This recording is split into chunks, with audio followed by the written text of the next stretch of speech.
귀한 찬양 감사합니다. 오늘 왜 이렇게 잘하죠? 오늘 특별한 강사 목사님을 소개하도록 하겠습니다. 전 영남신학대학교 신약학 교수로 수고하셨고 또 산림교회 담임을 하셨던 목사님이기도 하십니다. 제가 학교 다닐 때 가장 큰 깨달음과 가르침을 주셨던 선생님이십니다. 우리 교회에 이렇게 모실 수 있게 돼서 너무나 영광이고 감사를 드립니다. 여러분도 오늘 귀한 말씀 주실 때 큰 은혜가 되시기를 바랍니다. 목사님 나오실 때 큰 박수로 환영해 주시기를 바랍니다.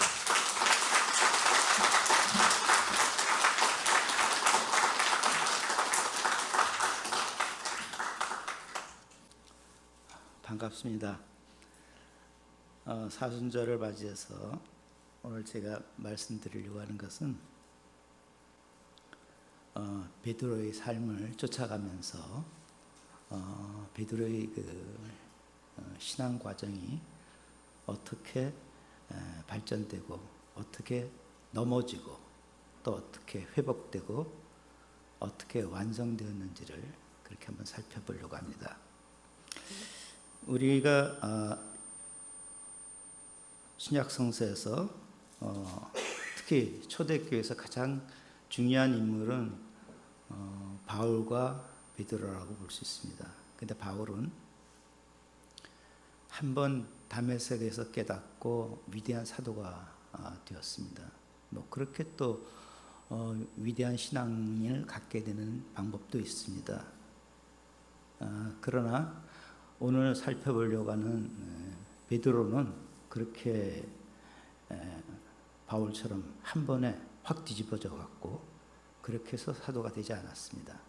그는 많은 과정을 거치면서 성숙해 가서 나중에 수제자로서 삶을 살게 됐습니다. 그 점에서 우리 신앙과 좀 살펴서 이렇게 살펴볼 수 있는 분이 바울보다는 베드로가 훨씬 좋을 것 같아서 제가 이것을 택했습니다. 그래서 베드로가 어떻게 참된 사도가 될 수 있는지 그 신앙적 과정을 좀 살펴봄으로써 이번 사순절 때 우리가 좀 더 주님 앞에 더 가까이 갈 수 있는 그러한 기회가 될 수 있기를 바라겠습니다.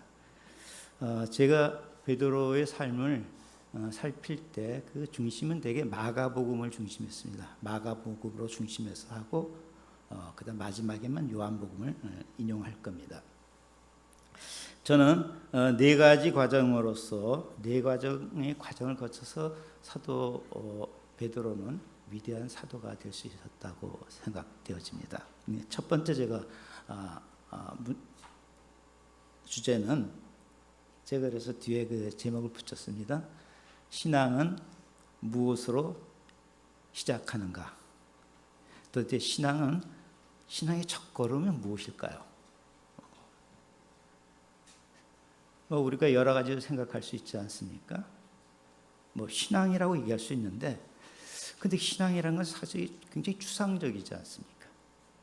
그 신앙의 첫걸음은 도대체 무엇으로 시작할까? 여러 가지 성서에 다르게 표현할 때도 많이 있지만은 저는 베드로의 삶에서 베드로의 신앙의 첫걸음이 무엇으로 시작했는가를 좀 더 살펴보려고 합니다. 모든 일이 있어서 시작이 굉장히 중요하죠, 그죠? 시작이 처음에는 이 사람 A라는 사람과 B라는 사람이 시작이 똑같았지만 그 시작이 조금만 방향이 틀려지면은 나중에 가면 엄청난 차이가 있게 됩니다. 저는 개인적으로 그렇게 생각합니다. 오늘 우리 한국교회의 신앙에 좀 더 깊이가 없고 좀 더 성숙이 없다는 그 가장 기본적인 그 원인은 저는 신앙의 첫걸음이 우리가 잘못 디디는 것이 아니었을까? 그런 생각을 해봅니다. 왜냐하면 베드로가 신앙의 첫걸음이 우리가 생각하는 신앙의 첫걸음과 상당히 틀리기 때문이라고 볼 수 있죠. 특별히 특별한 건 아니지만 베드로의 신앙의 첫걸음은 오늘 우리가 읽은 본문의 말씀 다시 한번 띄워보세요. 베드로의 신앙의 첫걸음은 본문을 띄워주세요. 우리가 흔히 말하면 베드로가 예수님을 잘 알고 있었다. 또는 예수를 믿게 되면 어떻게 될 줄 잘 알고 있었다. 또 자기의 삶이 어떻게 변할 줄 알고 있었다. 아니면 예수를 통해서 뭔가 얻을 수 있다고 생각했을까? 이렇게 생각해서 예수님을 쫓아간 것은 결코 아니라는 점입니다.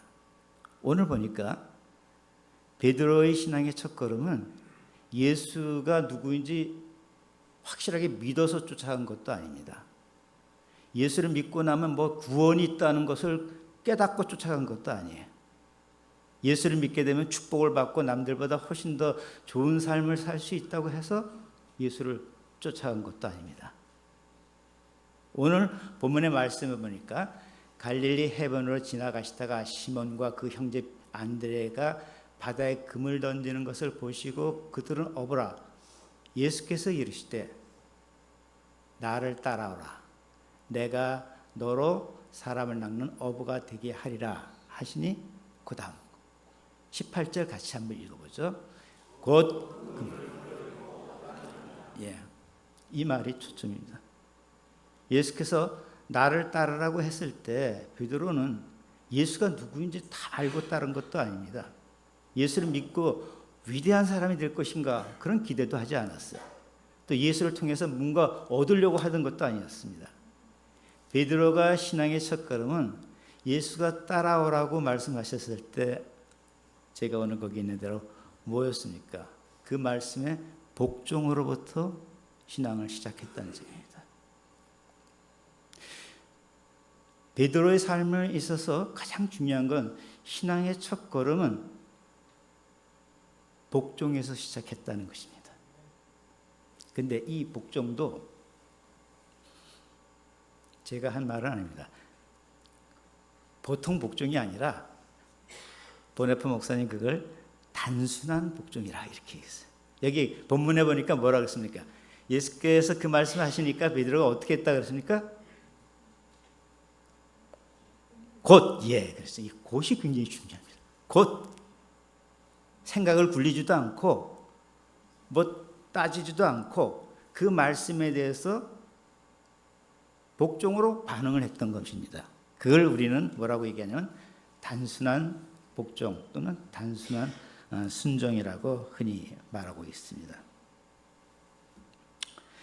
결국 신앙의 첫걸음은 여러 가지 방법이 있을 수 있습니다.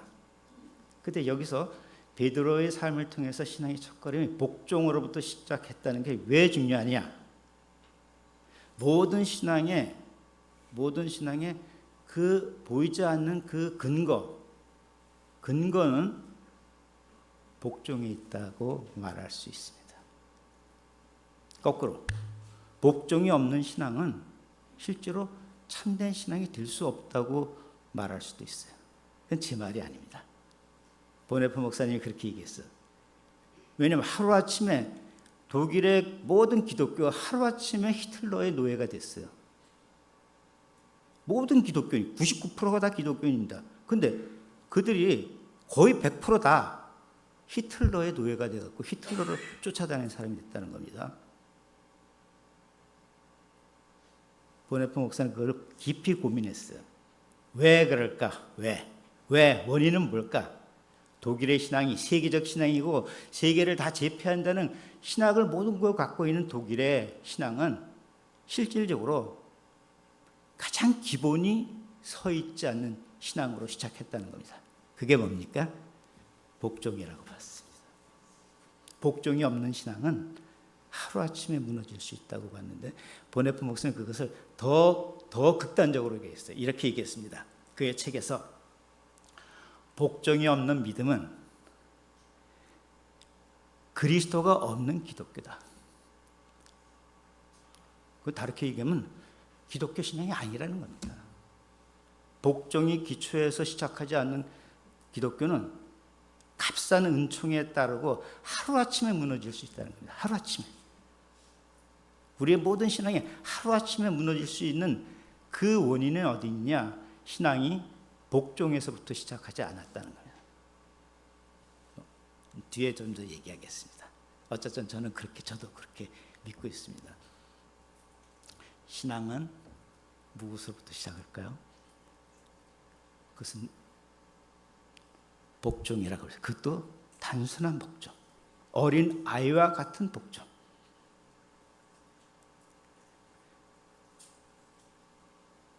거기서부터 참된 신앙은 형성될 수 있다고 볼 수 있습니다. 참된 복종으로 삶을 살게 되면 신앙이 무엇인지를 깨닫게 되는 겁니다. 신앙이 무엇인지 깨닫고 복종하는 게 아니라 신앙이 무엇인지 깨닫고 복종하는 것이 아니라 복종함으로써 신앙이 뭔지를 깨닫게 되고 참된 그리스도인으로서 성장할 수 있다, 이렇게 말씀드릴 수 있습니다. 두 번째는 제가 신앙의 첫 걸음이 무엇이냐 할 때는 저는 복종이고 그것은 단순한 복종이었다. 베드로가 그렇게 살았어요. 두 번째는 그럼 그런 신앙이 무엇으로 넘어지는가, 무엇으로 무너지는가 하는 문제입니다. 그것은 마가복음 8장 27절에서 34절 말씀입니다. 자, 뭘로 넘어질까 한번 생각하시면서 한번 같이 읽죠. 자, 예수와 제자들이 빌립보 가이사라 여러 마을로 나아갈새 길에서 제자들에게 물어 이르시되 사람들이 나를 누구라고 하느냐? 제자들이 여짜와 이르되 세례 요한이라 하고 더러는 엘리야 더러는 선지자 중에 하나이다. 또 물으시되 너희는 나를 누구라 하느냐?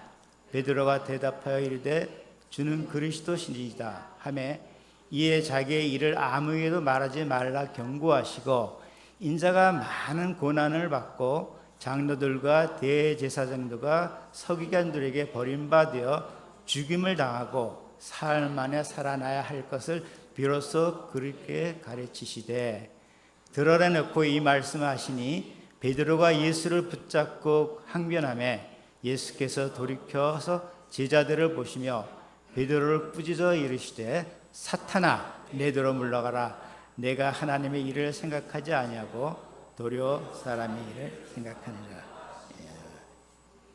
너무 기네요.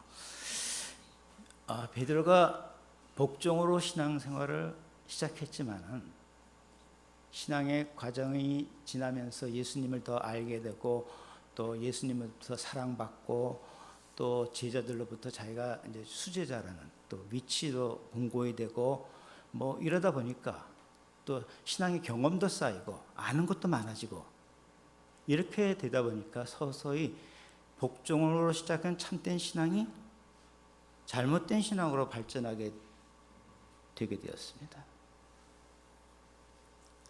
그것은 예수님의 말씀이나 또는 성서의 말씀이나 하나님의 말씀보다도 거기에 대한 단순한 복종보다도 자기의 확신, 자기의 생각, 자기가 믿고 온 것, 자기가 알고 있는 것, 자기가 깨달은 것, 이것이 더 중요한 것이 되는 신앙이 되었다는 겁니다. 우리가 거의 빠질 수 있는 모든 함정이 거기 있습니다. 우리가 처음에 신앙생활 할 때는 단순하게 좀 더 순수하게 신앙을 시작했을 수 있어요. 그러나 10년, 20년 되고 직분을 갖고 성직자가 되고 신학자가 되고 이러면은 단순한 복종보다 더 중요한 것은 자기가 알고 깨닫고 있는 확신들, 신앙의 확신들 얘기하죠. 문제가 가장 신앙의 확신입니다. 이게 주의 뜻이라고 말하는 이런 확신이 자기를 장악하게 됩니다.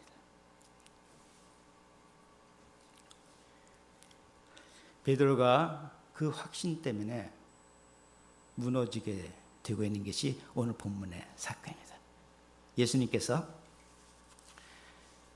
공생애를 거의 마치면서 가이사랴 빌립보에서 물었어요. 뭐 사람들이 나를 누구라니까 뭐라 하고 그래서 그건 다 잘못된 대답이니까 제자들에게 물었죠. 너희는 나를 누구라고 하냐? 잽싸게 기득권을 주어야 되지 않습니까? 베드로가 그 수제자라는 자부심을 갖고 베드로가 금방 대답을 했어요. 당신은 원래는 헬라어는 당신인데 당신은 그리스도이십니다. 얼마나 정확한 대답입니까? 가장 큰 문제는 말은 맞지만 내용이 틀리다는 겁니다. 이게 베드로가 고백한 당신은 그리스도라는 말은 기존적으로 갖고 왔던 그리스도적인 겁니다. 그건 뭐냐면 다윗의 아들로 오셨고 다윗과 같은 권력을 갖고 있고 다윗과 같이 그 권력을 갖고 세상을 변화시키고 이 나라를 통일시키고 해방시키고 왕이 되셔서 그리고 그 밑에는 뭐가 깔려 있습니까? 그렇게 하시면 예루살렘 올라가서 그렇게 왕권을 회복하시면 우리 12제자들은 다 거기서 한 자리 할 수 있다는 겁니다.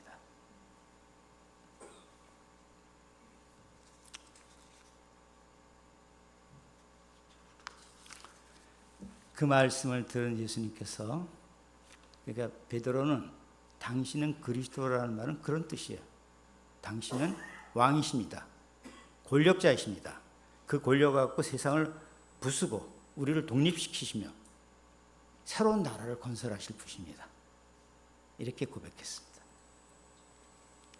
어떻게 보면 성공적인 것을 보장한다는 것일죠. 우리 예수 믿으면 다 성공한다고 생각하지 않습니까?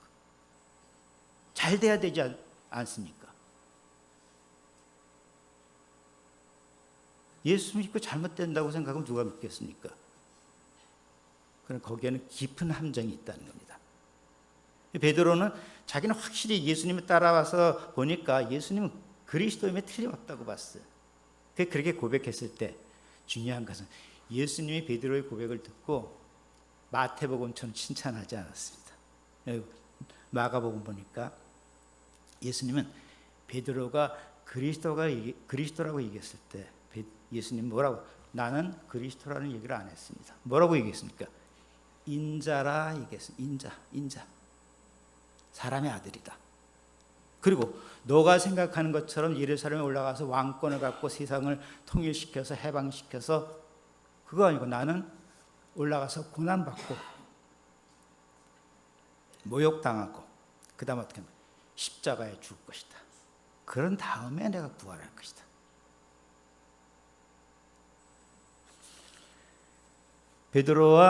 베드로가 이해하고 있는 예수와 예수가 이해하는 예수 사이는 엄청난 큰 차이가 있었던 겁니다.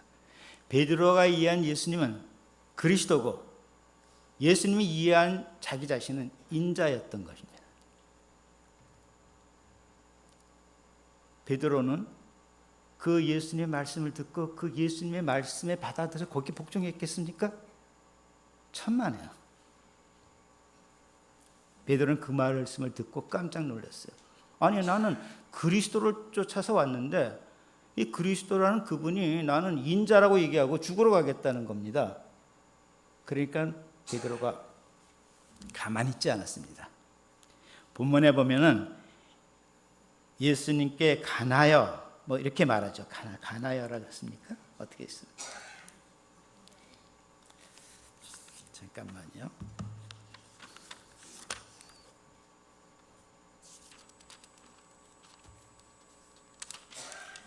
항변하매 이렇게 또 번역했네요. 항변하매. 예수님께 그 말을 듣고 베드로가 예수님을 붙잡고 항변했습니다. 항변했다는 말은 그 뒤에 예수님께 돌이켜 제자를 보시고 베드로를 꾸짖어 하는 꾸짖는다는 말과 항변한다는 말이 헬라어로 똑같은 말이에요. 이게 우리가 번역할 때 좀 유하게 번역한 겁니다. 그러니까 베드로가 예수님을 딱 붙잡고 꾸짖었어요. 당신 그럴 수 있느냐고. 그럼 우린 뭐 되냐고. 여태까지 우리 뭐 다 버리고 당신 쫓아왔는데 당신이 가서 십자가에 죽는다면 우린 도대체 뭐 하냐고. 그래서 예수님을 꾸짖었어요. 그렇죠. 자기 확신이 강하면 결국 누구까지 꾸짖게 됩니까? 예수님까지. 뭐까지 꾸짖습니까? 성서 말씀까지 꾸짖습니다. 성서를 아무리 읽어도 성서 말씀이 자기에게 들어오질 않아요. 성서 말씀은 성서 말씀이고 그건 아무 상관없어요. 자기가 알고 있고 자기가 확신하고 있는 그것이 절대라고 생각하는 겁니다. 오늘 대부분 그렇지 않습니까? 목사님 설교해도 그건 아무 소용없어. 말씀이 어떻다고 해도 아무 소용없어. 자기 확신, 자기가 갖고 있는 경험과 자기가 갖고 있는 깨달음과 자기 확신이 훨씬 더 중요한 겁니다. 베드로가 바로 그랬습니다. 예수님까지도 자기에 맞지 않으면 예수님까지 꾸짖었어요. 요새 뭐 예수님 뭐 하나님 꼼짝 말아 하는 사람도 있지 않습니까? 무엇으로 신앙은 넘어질까요? 이렇게 얘기하면 그것은 자기 신앙의 확신에 따라서 모든 것을 판단함으로써 넘어집니다. 예수께서 그런 베드로를 보시고 어떻게 하셨습니까? 단칼에 잘라버렸어요. 뭐라고 했습니까? 꾸짖으시면서 말하기를 뭐라고 했습니까?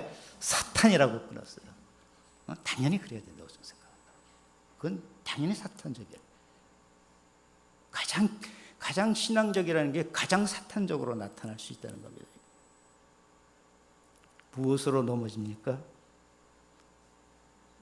말씀과 예수 그리스도 하나님보다도 자기의 확신이 더 진리라고 생각하는 그런 신앙을 통해서 결국 사탄이 되고 무너지게 된다는 사실이 베드로의 두 번째 얘기에서 나타나고 있습니다. 세 번째 제가 얘기하는 것은 그럼 신앙은 무엇으로 성장하는가? 이렇게 무너졌던 신앙이 어떻게 회복할 수 있습니까? 베드로의 삶을 통해서 그것이 세 번째 주제의 말씀입니다. 띄워주세요. 14장 나왔죠?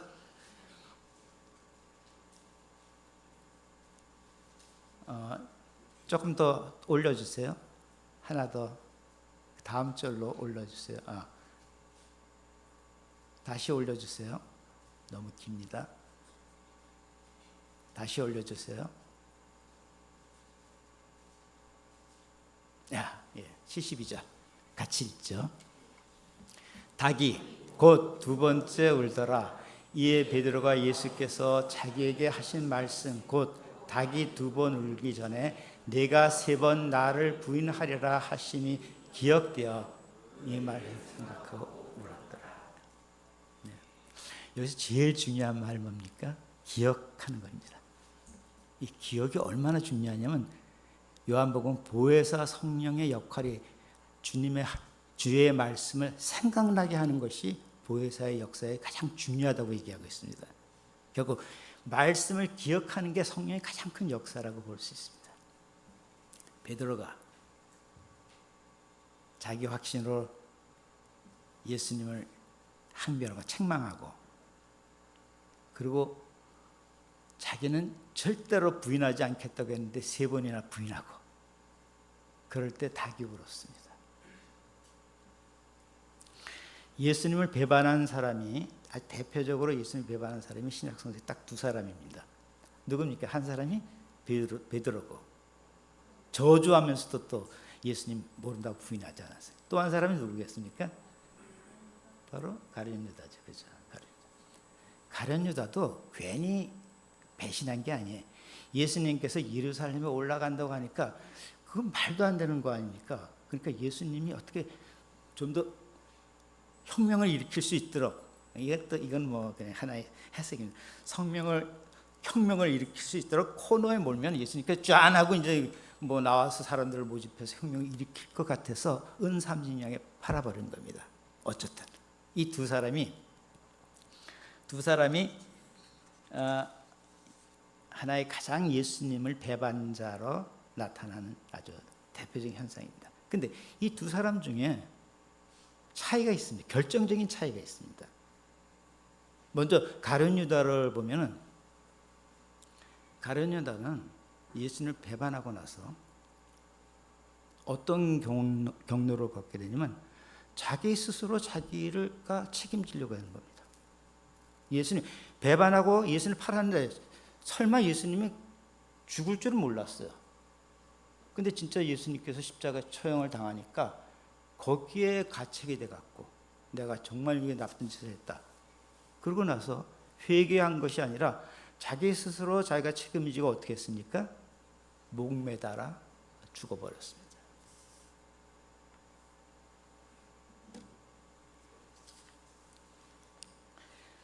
그걸 마태복음 27장 5절에 죽었을 때 뭐라고 죽었다가는 스스로 목매어 죽은지라 이렇게 나와. 스스로 자기 잘못을 하고 나서 신앙적 잘못도 되고 뭐도 될 수 있다. 가장 중요한 건 신앙적 잘못을 저지를 수 있습니다. 우리가 한경 완벽하지 않으니까. 근데 그걸 어떻게 회복하느냐가 굉장히 중요하죠. 근데 가룟 유다는 스스로 책임지려고 했다는 겁니다. 굉장히 영웅적이죠. 내가 잘못해서 내가 책임지겠다 이겁니다. 그래, 내가 책임지다. 어떻게 책임지냐? 그래, 내가 죽겠다. 얼마나 멋진 겁니까? 우리가 잘못했을 때, 신앙적 잘못했을 때, 교회 잘못했을 때, 세상이 잘못했을 때, 하나님 앞에, 예수님 앞에 잘못했을 때 스스로 책임진다는 게 굉장히 영웅적인 것 같지만 가장 비신앙적이라고 얘기할 수 있습니다. 가룟 유다가 그래서 죽었어요. 베드로는 어떻게 했습니까? 3번 부인했어요. 야, 내가 이 수제자인데 예수님을 3번씩이나 부인했으니까 이제 책임지고 죽어야 되겠구나. 이렇게 생각했습니까? 신앙은 무엇으로 회복되느냐? 제가 질문했습니까? 그것은 회개로 다시 회복되는데 그 회개는 자기 감정적인 회개가 아니라는 겁니다. 여기서 그 성서에 나오는 말씀에서 보면은 어떻게 했어요? 베드로가 주님의 말씀을 기억함으로써 생각해서 주께서 하신 그 말씀이 생각나서 그 주님의 말씀에 따라서 자기 자신을 회개했던 겁니다. 그 주님의 말씀으로 자기를 되돌림으로써 그는 크게 울게 되었다. 이렇게 본문에 나타나 있습니다.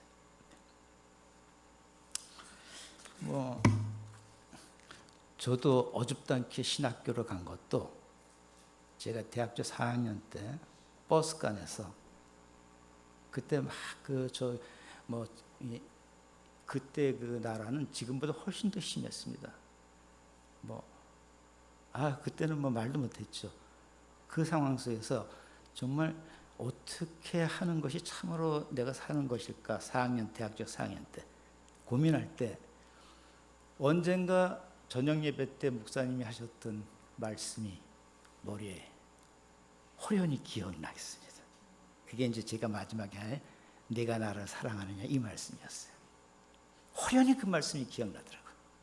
그래서 저는 주를 사랑한다고 했을 때 사랑하는 게 뭘까 할 때 그때 생각은 신학교 가는 거라고 생각을 했던 것 같아요.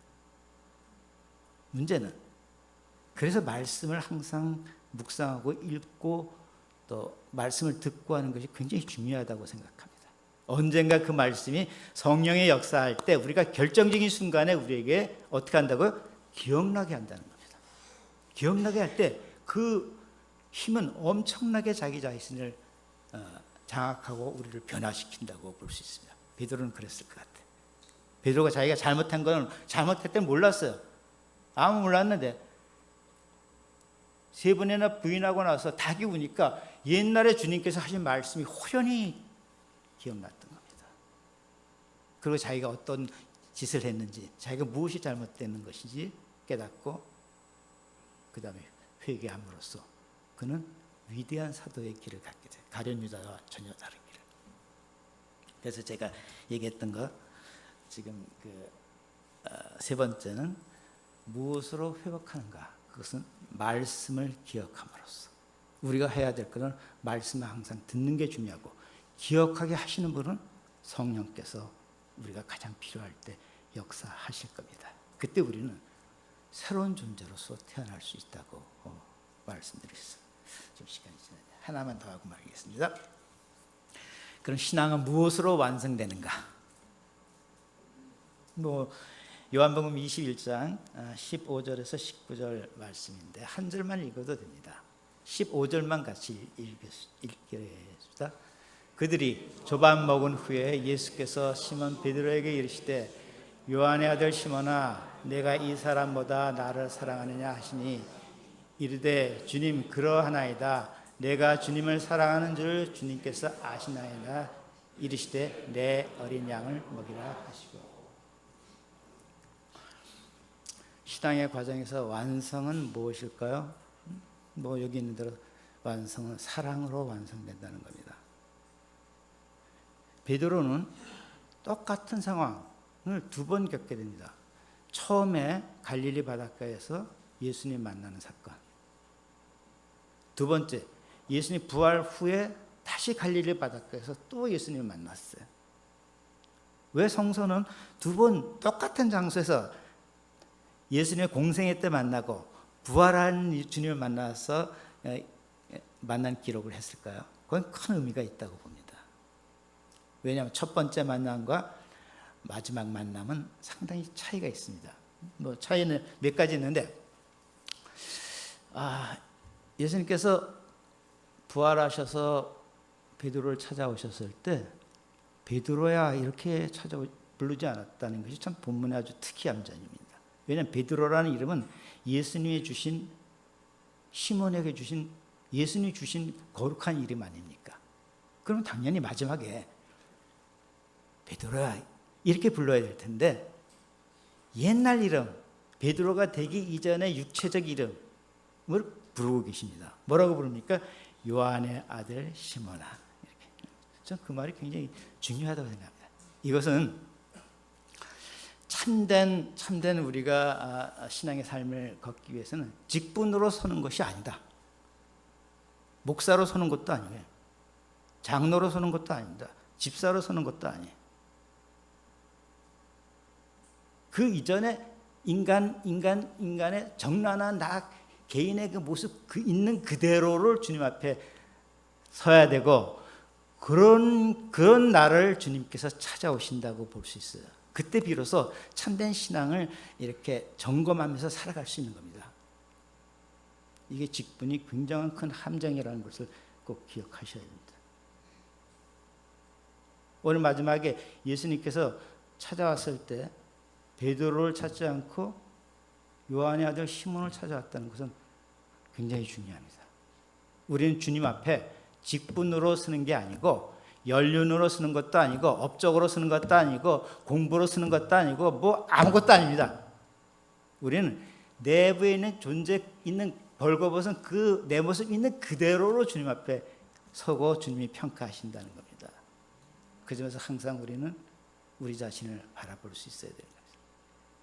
그런 시몬에게 예수님께서 가이사랴 빌립보 첫 번째처럼 나를 누구라 하느냐 이렇게 묻지 않았어요. 그렇죠? 나를 누구라 하느냐 하면 신학적인 질문입니다. 그러면 베드로는 분명히 이렇게 대답해요. 주님이 나를 누구라 하느냐 물었으면 베드로는 분명히 이렇게 돼요. 당신은 그리스도요 하나님의 아들이며 인자이십니다. 다 하니까 이제는 다 찍어 붙여서 아마 고백했겠죠. 근데 중요한 것은 그런 신학이 잘못됐다는 게, 신학적인 게 굉장히 중요합니다. 예수가 누군지 알아야 된다. 어떻게 구원을 얻는지 알아야 돼요. 어떤 것이 참된 모습인지 알아야 됩니다. 그러나 그것이 다 합해서, 그것이 궁극적으로 목적이 아닌 그것을 합해서 뭔가를 가야만 되지, 그것이 그대로 있다고 하면은 오늘날 수많은 교회 안에서 싸움이라는 게 다 이렇게 교리적 싸움 아닙니까? 신학적 싸움이에요. 그리고 우리가 주장하는 것 다 내 신앙이 옳다는 것 때문에 싸우는 거 아닙니까? 그 차원을 넘어가야만 완성이 될 수 있다. 그것은 어떤 의미에서 과정이라고 볼 수 있어요. 궁극을 위해서. 그래서 예수님께서는 마지막 떠나면서 시몬에게 이렇게 물었습니다. 너가 나를 어떻게 하냐? 사랑하냐? 이렇게 물었어요. 예. 거기는 교리도 없고 신학도 있는 것이 아니에요. 그건 궁극적인 거예요. 궁극이 우리가 나아가, 궁극으로 예수를 믿고 있는 궁극의 목적이 뭡니까? 그건 사랑이 있다는 겁니다. 내가 너를 사랑한 것 같이 너도 그렇게 나를 사랑하냐. 예수님의 마지막 질문은 신학적 질문이 아니었다는 것을 꼭 기억하세요. 교리적 질문도 아니라고. 그것을 뛰어넘어야 된다는 겁니다. 완성은, 그래서 예수님께서 시몬에게, 베드로가 아닌 시몬에게 뭐라고 보내냐면 내가 나를 사랑하느냐. 저도 그랬습니다. 신학적인 질문, 교리적인 질문이라면 확실히 대답할 텐데 이 사랑이라는 질문을 받은 베드로는 많은 경험을 했지만은 제대로 대답 못했어요. 전에 같으면 내가 칼이 들어와도 주님을 사랑하겠습니다. 이렇게 얘기하겠죠, 그죠? 절대 부인하지 않겠다고 다 부인해도 나는 안 하겠다고 얘기하지 않았어요. 자기 확신에 빠졌을 때는. 그리고 자기 확신이 무너지고 그것이 말씀의 기초가 됐을 때 베드로는 내가 아무리 확신한다 그래도 온전한 신앙에 들어갈 수 없다는 걸 알고 있었어요. 경험했어요.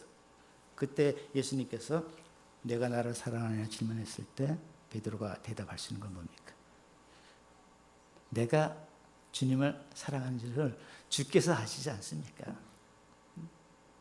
나도 그런 인간은 주님이 다 알고 계시지 않습니까? 그러니까 자기 확신보다는 자기 반성적인 질문을 대답을 했을 때 주님께서 놀라운 말씀하세요. 내 양을 먹이라. 그때 참된 직분으로서 삶을 감당할 수 있다고 말씀드린 거죠. 제 얘기가 좀 길었죠.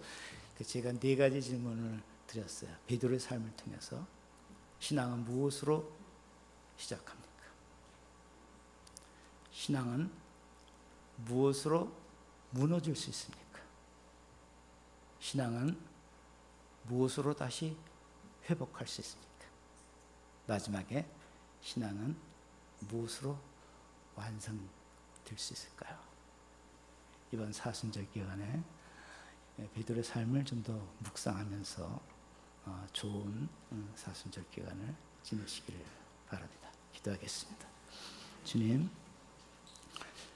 베드로를 통해서 말씀하신 주님, 우리에게도 말씀해 주시었고 이 사순절 기간을 통해서 참된 신앙의 길을 잘 걸어갈 수 있는 그러한 주의 사람이 될 수 있도록 주께서 함께 하시고 도와주시옵소서.